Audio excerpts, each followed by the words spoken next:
नमस्कार विद्यार्थी मित्रांनो, मी doctor Atul Parshuramkar Narayan IAS academy तर्फे आपलं स्वागत करतोय।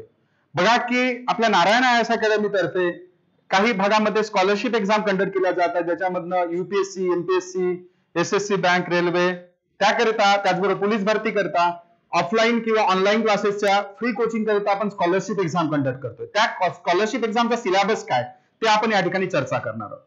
त्या स्कॉलरशिप एक्झामचा सिलेबस बघा की त्याच्यामध्ये जर मराठीत सांगायचं आलं तर हा सिलेबस आहे एमपीएससी गट ब गट क परीक्षेचा, म्हणजे इतिहास, आधुनिक भारताचा, विशेषतः महाराष्ट्राचा इतिहास। आपण याच्यात प्राचीन आणि मध्ययुगीन भारताच्या इतिहासावर प्रश्न राहणार नाही।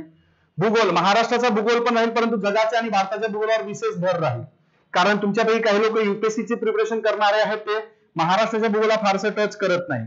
अर्थशास्त्र असेल, संपूर्ण अर्थशास्त्र असेल, त्याचबरोबर चालू घडामोडी म्हणजे मुख्यतः जे राष्ट्रीय आणि आंतरराष्ट्रीय स्तरावरचे चालू घडामोडी असतील, सोबतच राज्यशास्त्र आपण म्हणू, आणि काही प्रमाणात पंचायती राजमध्ये आपण फारसं मुलकी प्रशासनावर प्रश्न विचारणार नाही। पंचायती राजमध्ये तुमचं म्हणजे 73वी घटना दुरुस्ती, 74वी घटना दुरुस्ती, त्याचबरोबर केंद्राच्या काही समित्या त्यांच्यावर प्रश्न विचारला जाईल।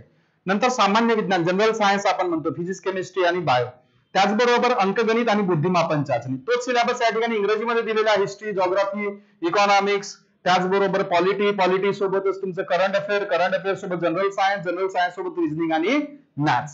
तर तुमचा 50 प्रश्नांचा पेपर असेल आणि 100 मार्क असतील, आणि पेपर बायलँग्वेज असेल, मराठी आणि इंग्रजी दोन्ही माध्यमामध्ये असेल। पेपर तुम्हाला ओएमआर मिळेल, ओएमआर शीट भरून त्याच्यात म्हणजे प्रॉपर डिटेल भरून तुम्हाला सबमिट करायचं आहे, आणि पेपर तुम्ही घेऊन जाऊ शकाल। तर सगळ्यांना स्कॉलरशिप एक्झाम करिता ऑल द बेस्ट, आणि हा व्हिडिओ लाईक करा आणि त्याचबरोबर चॅनलला सबस्क्राईब करा अशी मी अपेक्षा करतो। थँक्यू।